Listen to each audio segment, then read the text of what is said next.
In the heart of Ethiopia, the Ethiopian Red Cross Society, in partnership with the United States Agency for International Development USAID, launched the Shelter and Wash Emergency Assistance Project to support internally displaced people and host communities, with a budget of $2.1 million.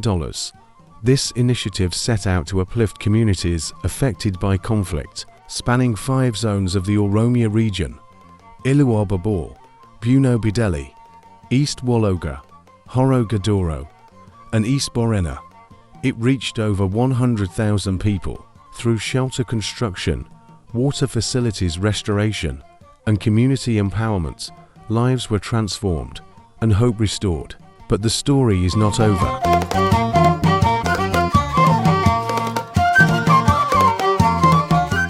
This project began in May 2023 with a strong commitment to help the most vulnerable in the 5 conflict-affected zones. Designed to construct shelters and restore water facilities, this project focused on benefiting communities torn apart by conflict. During the launch event, Mr. Obera Lulesa, Deputy Secretary General of the Ethiopian Red Cross Society, emphasized the critical partnership between the ERCS and USAID. His message was clear: through unity and collaboration, we can rebuild communities and restore dignity. ከዚህ ድርጅት ጋር በኮንፍሊክት የተፈናቀሉ ሰዎችን መልሶ ሪሃቢሊቴት ማድረግ ላይ ነው የምንሰራው። በአጠቃላይ ወደ 47000 ሰው ተጠቃሚ የሚያደርግ ፕሮጀክት ነው። በመጀመሪያ አጋርነት ጊዜያችን የሰራ ነው። ይሄም በበጀት ደረጃ በሚታይበት ጊዜ ወደ 24 ሚሊዮን ኢትዮጵያ ብር ነው። 2022 በደቡብ ህዝቦች አካባቢ ኮንሶ፣ አሌ፣ ደራሼ የሚባሉ 3 አካባቢዎችና በቤኒሻንጉል ጉሙዝ ደግሞ በመተከል አካባቢ ከዚህ ድርጅት ጋር በመተባበር ወደ 880 ቤቶችን ገንብተናል። በርካታ የወተር ፋሲሊቲስ በግጭቱ ምክንያት ተጎድቶ የነበሩ ጠግነናል። በዚህም ወደ 41000 ሰዎች ተጠቃሚ ሆነዋል። በበጀት ደረጃ 86 ሚሊዮን ብር ነው። በ2023 በተመሳሳይ መንገድ ዋሽና ሼልተር ላይ የምንሰራው ስራ ነው። በበጀት ደረጃ ወደ 117 ሚሊዮን ብር ነው። በዚህም ወደ 101,000 የሚሆኑ ሰዎች ተጠቃሚ ይሆናሉ። አጋርነቱን ካለያችሁ በትንሽ ነው የጀመርነው፣ ነገር ግን ደግሞ በየአመቱ እያደገ ይመጣል።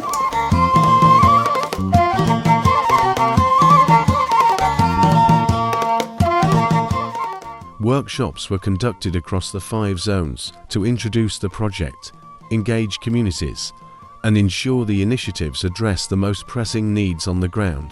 These sessions brought together ERCS branches and local stakeholders, sparking crucial discussions on topics such as beneficiary selection, cash transfers, and the impact of conflict on the areas. These conversations also paved the way for the formation of community engagement and accountability CEA committees, designed to ensure transparency throughout the project. ይህን ፕሮጀክት ስራ ከማስጀመራችን በፊት የተለያዩ የግንዛቤ ማስጨበጫ ስልጠናዎችን በተለያየ ደረጃ ሰርተናል። የግንዛቤ ማስጨበጫ ስራዎቹ ከዞን ጀምሮ እስከ ቀበሌ ድረስ የሚያጠቃልል ነው። ምክንያቱም ፕሮጀክቱ ውስጥ ምን እንደታቀደ፣ ምን እንደሚሰራ፣ የት እንደሚሰራ፣ የህብረተሰቡ ተሳትፎ ምን እንደሆነ፣ የሌሎች ባለድርሻ አካላቶች ድርሻ ምን እንደሆነ ለማስገንዘብ ሰፊ መጠነ ሰፊ የሆኑ ስልጠናዎችና የግንዛቤ ማስጨበጫዎችን ይዘን ነበረ።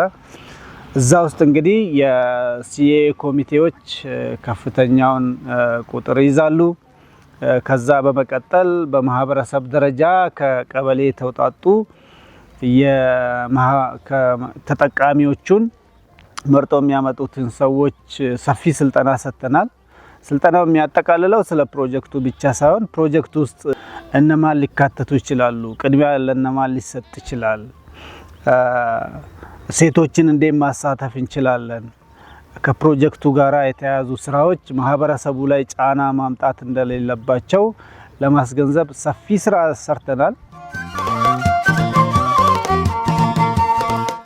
The conflict across 5 zones of the Oromia region has devastated communities, leaving homes and livelihoods in ruins. Mr. Zakaru Bashir and Mrs. Rabia Atefa, parents of 4 from Uchi Kebli in Deremu district, Ilu Aba Bor zone, lost their property and now struggle to survive. In Gitilo Dali Kebli, Horo district, Horo Guduro zone, Mr. Alimu Nigatu and Mrs. Nedio Fola were displaced after their home in Dalichu Kebli of Abidengoro district was destroyed. Buqqaatiin kun ganda daalachorraati buqqaane dingatuma saayitii lama falakkaatti buqqaane malee horii keenyan jenne mana keenyan jenne wayyaa keenyan jenne mi'aan keenyan jenne ol galgallee mana hin cufanne sassaabbii waan tokkoon sassaabbanne. Saarii maajee saddeetii jabbii agarraa na jalaa baatanii na jalaa qalatanii oolota akkuma kana na jalaa qalanii midhaan maasii irra jiru bineensa bakkeetti fixee bakka irratti nafe jechaadha. Mucaan ijoollee hangafti jira kanaa tokko hin barata. Isa waan ittiin barsiisuun nabe jechaadha. Har'a kunoo see buusaa qabee jira immoo waan ittiin manaa himiti geessuun qabu dhugaadhaanis itti hima. Buusaa qabee jira. Inoosisti immoo kana biraan. Eega yeroo sana harcaanee manni keenyas badee qabeenyi keenyas badee jedhee umaatti baanee jira jechaadha dhugaadha. Umaatti baanee jira. In East Borena's Gorodola district, Adala Wajii, a father of 10, was shot in the leg, and his family was forced to flee their home due to the escalating violence. Mrs. Yishimebit Disi, from Lugu Kebli in Guto Gida district, East Wollega zone, managed to save only her family's lives when the conflict destroyed all they owned. Waatu kitteen lubbuu keenya duwwaa baafanne nuti. Wanta qabnu hundumaa wanta asirratti torre asumatti dhiibne lubbuu keenya bichaa baafanne. Lubbuu duwwaa kan nuyi baafanne jechuudha. Waan erga waggaa meeqaatii iddoo kanaa walitti qabanne borna gargaara jenne waan akkas galagallee booddee keenya ilaallee qabnu. Lubbuu bichaadha kan nuti baafanne. Baadiyyaa keessa lafa qotachaa horii horachaa turre. Achi keessa haalli nageenyaa akkuma tasaa ta'ee haalli nageenyaa naannoo tanatti hagaa oliin jeeqame achitti yeroo sanii fi akka tasaa miila kana irrukutame miidhaan irra dhaqqabe erga ani gara mana yaalaatti ka'e maatiin hin buqqa'e jechuudha.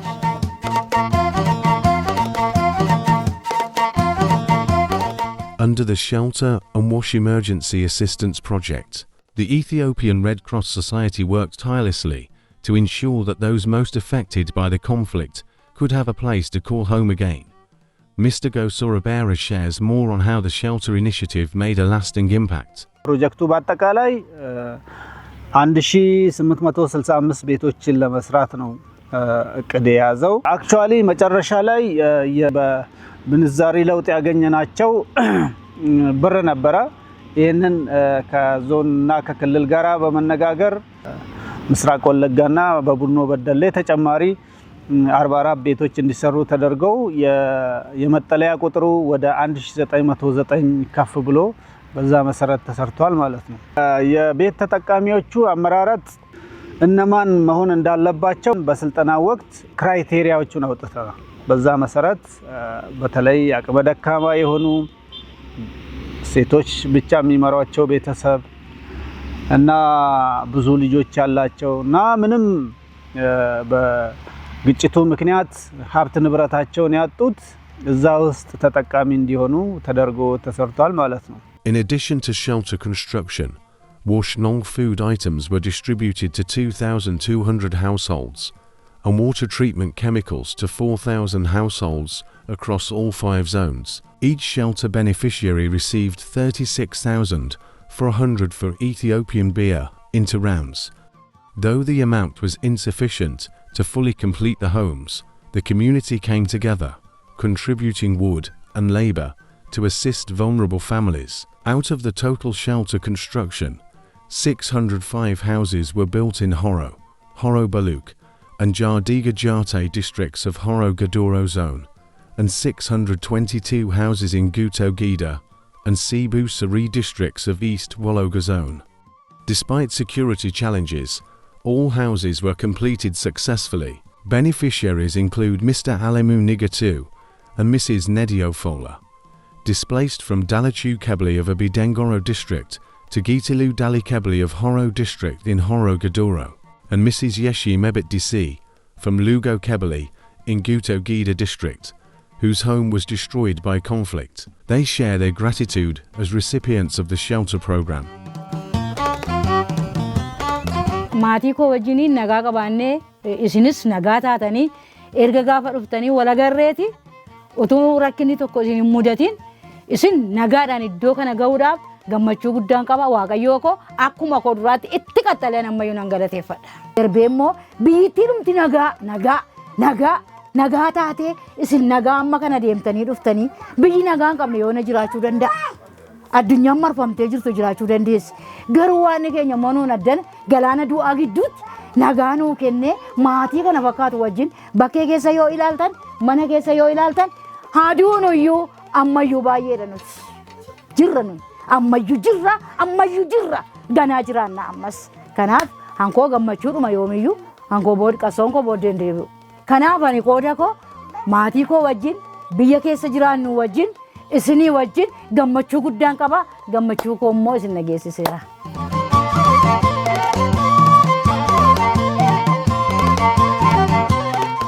Dura rakkadheen ganda daalachuurraan ka'ee ganda daalachuutii ka'een aanaa abee dunguroo achi immoo jireenyi koo badee ka'eetaniin ganda gitiloo daleetti galee aanaa urrootti gitiloo daleen immoo lafas naa laatanii mukas na gargaaranii naa laatanii kan manaaf ta'u hunduma isaa na gargaaranii kanarra na geessisanii galatni isaanii haa ta'u malee waaqayyo ganda kanaafis galanni haa laatu. Qayi masqaliin immoo qorqorroo naa laatee mismaara naa laatee hundumaa na dandahee kanarra na geessiseera galanni guddaan isaanii haa ta'u. Mana bade naa deebisanii jireenya koo gubate naa deebisanii mana natti ijaaranii alamii guddaarra na geessisaniiru galanni isaanii haa ta'u. Meeshaa adda addaas naa laataniiru kan hafeerus hin jiru hundumaa na gargaareera qayi masqaliin galanni isaanii haa ta'u.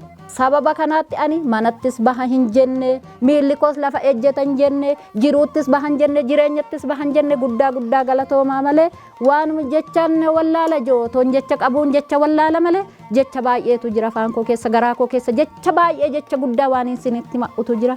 Kanaaf kan jireenya badee naa qajeeshitaniittu jireenya barbadaa'e naa sirreessitaniittu mana badee natti ijaartaniittu mana jireenya gaarii isinittaa ijaaru. Horii gaarii isinittaa ijaaru gara fuulduraattis akkuma kana itti ijaartanii itti nu gashitanii akkuma mana o'aatti nu gashitanii akkuma jireenya o'aatti nu deebistanii jireenya o'aatti sinaa deebisu rakkina tokkollee hin qabu. Xinnoo tokko isheen boo'e mooshuma kanaan dura dabarse waggaa 3 guutuu akkamittan cannaqame akkamittan joore je'een ishuma kanan boo'e ijaares dhabee taa'us dhabee je'een boo'e malee waan tokko waan na qayyamsiistanis hin qabdanii na gargaartaniittu guddaa ganda isaatii kaatessee hamma aanaa isaatti hamma godina isaatti hamma qayi masqaliitti na gargaare waan tokkollee wanti hafeen jiru. Kanaaf guddaa galatooma isiniin jechaa kooti.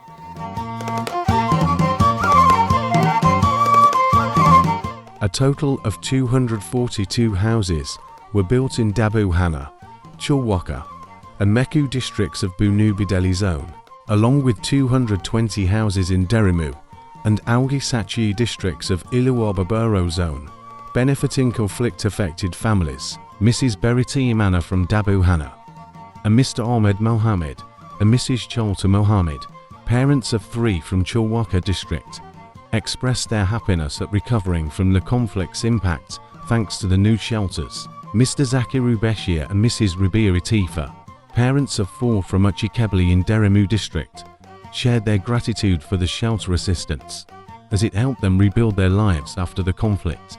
Qaama hidhateen eegamana kan asirraa buqqaanee deemne booddee qe'een keenyas manni keenyas horiinis baddee umtuu manca'ee eega jenne booddee dhaabbata fannoo diimaa kun dhufee nu barbaadee nu calalee qaama miidhame kana keessaa baafatee mana nutti ijaaree sadarkaa har'aa kanaan nu ga'ee nu hanka bakka ba'ee mana nutti ijaaree bakkeedhaa walitti nu qabee har'a mana kana fakkaatu keessatti walitti nu qabee tokkoon keenya mana nutti ijaaree har'a sadarkaa kana geenyerraa baay'ee galatoomaan isin jedha baay'ee galatoomaan walisii isa jedhamuun isinitti barbaade. Yeroo darbe jechuudha ijoollee koo fudhadhee biyyaa ba'ee jechuudha mancaanee olii gadi babbannee har'a immoo kunoo dhaabbanni fannoo diimaa walitti nu mana nu ijaaree walitti nu qabee ijoollee kootiin walitti deebinee jirraa jechuudha. Baay'een isaan galateeffadha nutti ijaaranii ijoolleen koo walitti naa qabamuu jaraatiif. Amma waldaan qaxxaamura diimaa nu gargaare kuni qorqorroo kana 25 nu gargaaranii deebi'anii immoo saamunaa mataa isaa nu gargaaranii kunoo qodaan shiiniin keemikaala wanta hundumaa waan jiru hundumaa nu gargaaranii wanti nuyi bismaara mataa isaa nu gargaaranii amma kana hunda qaxxaamura diimaatu amma kana hunda nu gargaaree galanni isaaf ta'u jedhan akka kooti itti gammadeetti kolfe jechuudha. Garuu yeroon kana laalee jedhu immoo olu taaliitii miiluma du'aa kanaan kolfi sirbi na godhaa jiraannaan waan rakkoo keessa waan hin turre nama waan beekuuf nyaachuun na gadade dhuguun na gadade ciisuun na gadade lolaan na jala ba'e yeroon kana taa'ee yaadadhu baay'een itti baay'ee keessa kooti yaani ilaa ammoo isuman sin gidduu ta'u ol fuudhee na urgufaa jiraannaan. Waldaa fannoo diimaa gan nu gargaaru gaafa ta'u nuti sanga qabnu irra dabalannee mana kana fakkaatu ijaarree sadarkaa kanarra geenye rabbiif haa galatu waldaanii qaxxaamura fannoo diimaan asitti nu deebisee iddoo keenya duraan manca'ee ture irratti gadi nu dhaabee mana kana fakkaatu nu ijaarsee ture. Baay'ee isin gammannee jirranillee gammachuu guddaadha waan dabarre yeroo dabarsine bara dabre waan keessa dabarre numaa beeka ammoo bara kana gammachuu kana dhufe waan ta'eef isinillee baay'ee gammadaa baay'ee galatooma jechuun barbaada. The project provided 3 options for shelter beneficiaries: house construction for those whose homes were completely destroyed, repairs for partially damaged homes, and rent support. Of the 1,909 total beneficiaries, 124 received rent support in all 5 zones. In East Borena zone, 220 households in Gorodala and Gummi Eldalu districts benefited from shelter assistance. Mr. Adala Wajii, a Gorodola resident who was injured during the conflict, expressed his gratitude for the house rent support provided by the project. Waldaan qaxxaamura diimaa wanni na gargaare qarshii naa kenne qarshii san kiraa waggaa lama jechuudha. Waan waggaa lama naa ta'u naa kaffaleera jechuudha. Kanaaf baay'ee na gargaareertu jechuudha. Haga waan sa argadhe diqoo sammuunki diqqaattutti itti na foorfateera jechuun danda'a. Kanaaf haga asitti gaale itti gammadeera jechuudha. Maatiin boojii jalaa naa baate itti gammadeera. In addition to shelter support, the project repaired for critical water facilities that were out of service, restoring clean water access to around 85,000 community members, including those displaced by the conflict across Buno Bedele, East Wollega, East Borena, and Ilu Aba Bor zones. ውሃ ተቋማቶች ጋራ ተያይዞ ወደ 6 ሚሊዮን የሚሆን ብር አውጥተን ስራዎችን ሰርተናል። ስለዚህ ይሄ በአብዛኛው የሰራናቸው አካባቢ በጥሩ ሁኔታ ጨርሰናል ኤክሰፕት ኢሉ አባ ቦር አካባቢ። ኢሉ አባ ቦር ላይ የሰራነው ውሃ ትልቅ ውሃ ነው። ሁለት ትልልቅ ስራዎችን እንድንሰራ ነበረ። መጀመሪያ አሰስመንት ስንሰራ ከማህበረሰቡ ጋራ የተግባባን ካለው በጀት ጋራ በመያያዝ አንደኛ ሁለት ምንጮች አሉ። አንደኛው ምንጭ እዛ ኦን ሳይት ዴቨሎፕ ማድረግ ነው። ሁለተኛው ምንጭ ዴቨሎፕ አድርጎ ከዋናው መስመር ጋራ ማገናኘት ነበር። እሱን ሰርተን ጨርሰን ሌላው ጥያቄ ደግሞ ጄነሬተር ሃውስ ነበረ። እሱንም ሰርተን በተወሰነ መጠን ጄነሬተሩን መንግስት እንዲጠግንና ስራ ውስጥ እንዲያስገባ ነበር የተነጋገርነው። ግን ካለው የበጀት አንፃር ችግር ስለነበረ እሱን ጠግነን የተወሰነ ታይም ከሰራ በኋላ አሁን ጄነሬተሩ ላይ ችግር እንዳለ ሪፖርት እየተደረገ ነው። ስለዚህ እሱን አሁንም ከመንግስት ጋር ዘላቂ መፍትሄ እንደሚደረግ እየተነጋገርን ነው። ስለዚህ እሱን በዛ መሰረት እናያለን ማለት ነው። ግን ብዙ በጀት የወጣበት ትልቅ ውሃ ነው። ተሰርቶ አንድ አመት ሳያገለግል ነው ለ12 አመት አካባቢ አገልግሎት ሳይሰጥ የቆየ ውሃ ነው። ብዙ ማህበረሰብን ተጠቃሚ የሚያደርግ እዛም አካባቢ ወደ 20,000 ሰው የሚሆን ከዛ ውሃ ይጠቀማል። ስለዚህ ይሄ ከሰራናቸው ስራዎች ውስጥ ነው። To restore the water facility in Harikelu town, Gorodala district, East Borena zone, the project undertook several key actions, constructing a generator and security guard house, building a fence and toilets, and supplying essential materials to bring the water system back into service. Amma waligalatti rakkoowwan naannoo hedduu rakkoo bishaanii naannoo magaalaa Harqaluu kanaan kan wal qabatu rakkoonni waggaa dheeraa fi tajaajila bishaan magaalaa kanaa keessatti rakkoo guddattu jira. Rakkoon guddaan jiru sunini magaalaa Harqaluutu magaalaa guddoo tana keessatti immoo bishaan dhugaatii hin jiranu. Bishaan dhugaatii jiraasu ammoo haroo kun amma xiqqittii bakka kanatti jiru kana haroo kanarraa uummati magaalaatti fayyadama jechuudha. Uummati magaalaa kun ka jiru gara naannoo 35,000ti. Ammallee warrooti buqqa'ee magaalaa keessa galee warrooti mallee kun asirratti waarootti buqqaanii asii waaroo galanii jiranu hundi isaaniitu haroo kanarraa tajaajilamanii jechuudha. Achirraan takaate immoo dhaabbati qaxxaamura fannoo diimaa deeggarsa amma nu godheeni tajaajila kun gara bisaanii gara tajaajila akka deebi'uu fi karaa adda addaatiin hojiin piroojeektiin kun hojjetamee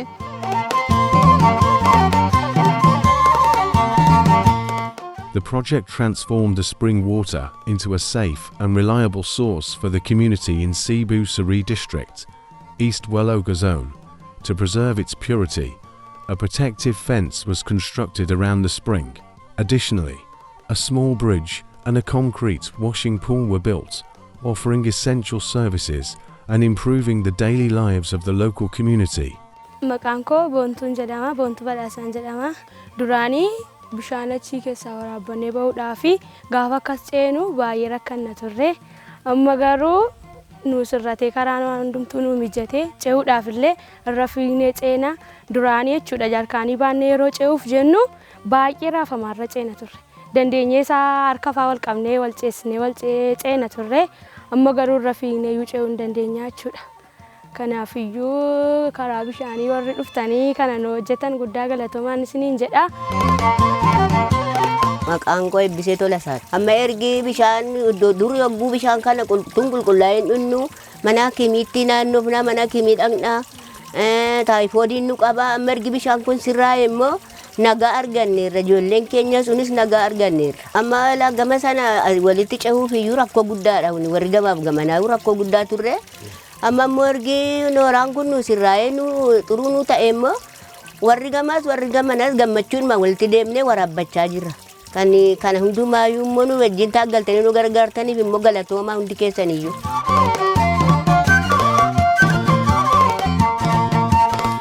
The project restored water access for over 22,000 people in Buno Bedele zone after 13 years of scarcity by constructing reservoirs, rehabilitating springs, and installing pipelines. The water crisis was worsened by the influx of displaced people due to conflict. With strong community support, residents contributed both labor and funds, digging trenches and preparing the water system for use. Their collective effort is valued at 2.5 million birr. Kanaan dura rakkoon ture barataan mana barumsaa dhiisee laga buluu orofaa qabate.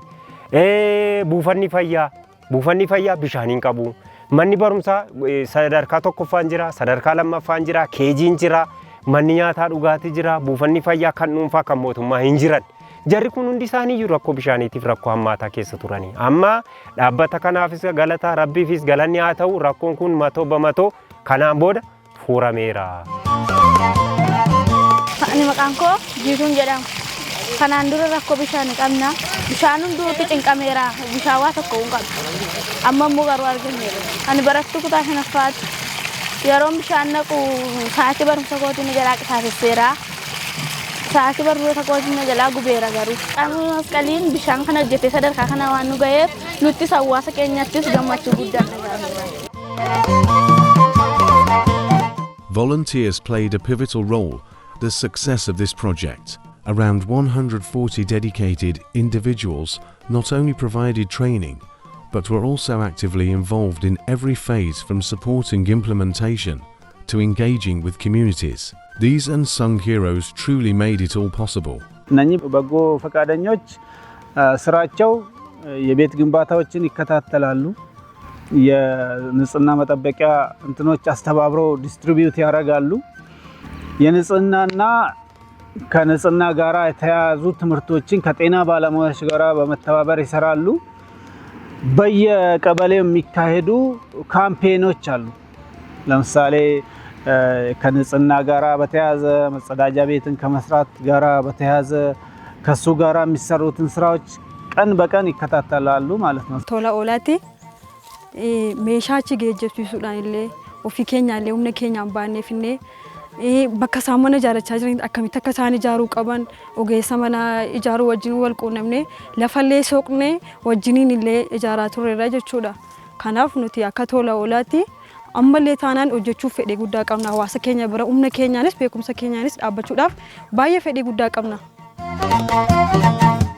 The project not only transformed communities, but also strengthened the capacity of the Ethiopian Red Cross Society branches involved. This has led to increased membership and resource mobilization. ኢትዮጵያ መስቀል ማኅበር በዩኤስኤድ በጀት እዛ ያደረስነው ስራ በጣም ለቀይ መስቀል ማኅበርም ለብራንቻችን ትልቅ እውቅና ሰርቷል። በዚህ ምክንያት ብዙ አባላቶችን አፈርተናል፣ ብዙ ገቢም አግኝተናል። አሁን ዳባዋና ወረዳ ብራንቻችን አይደለም ለዞናችን ማለት ነው። ለዞኑ ቅርንጫፍ 140 ሺህ ብር ካሽ ነው ሰጠን።